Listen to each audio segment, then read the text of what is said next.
Hello and welcome back. Today we're talking about SageMaker Model Cards. Now we're going to start off quickly by covering open source models because they are a great way for companies that are looking to build responsible AI to check a lot of those boxes, because open source models are developed by communities. Communities aim to make these models as responsible as they possibly can. They make them transparent, they make them as fair as they possibly can, and they check a lot of those boxes we talked about in responsible AI.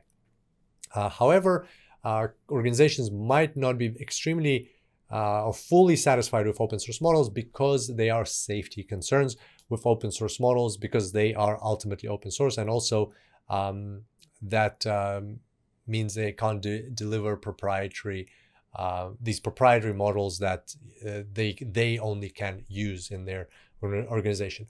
So that's why model cards are a great alternative. You're not going to be using open source models that already have a lot of this documentation associated with them. Model cards help you document your models inside your organization. So here we've got SageMaker Model Cards, and what this feature offers, three main things that you need to know for the exam.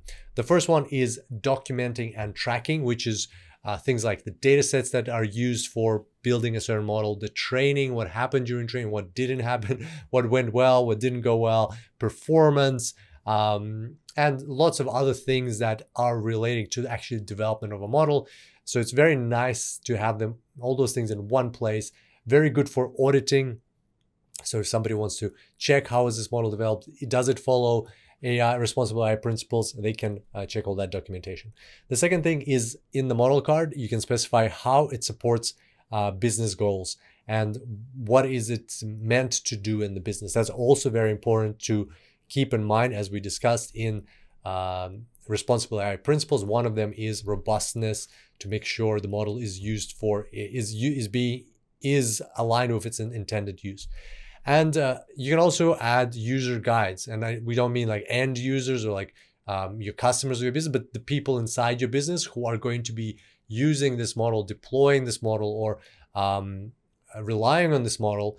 You can add information on how they should be using it. So those are three important things to remember about model cards, and as this topic might come up on your exam. And also keep in mind about open source models, the benefits and the disadvantages.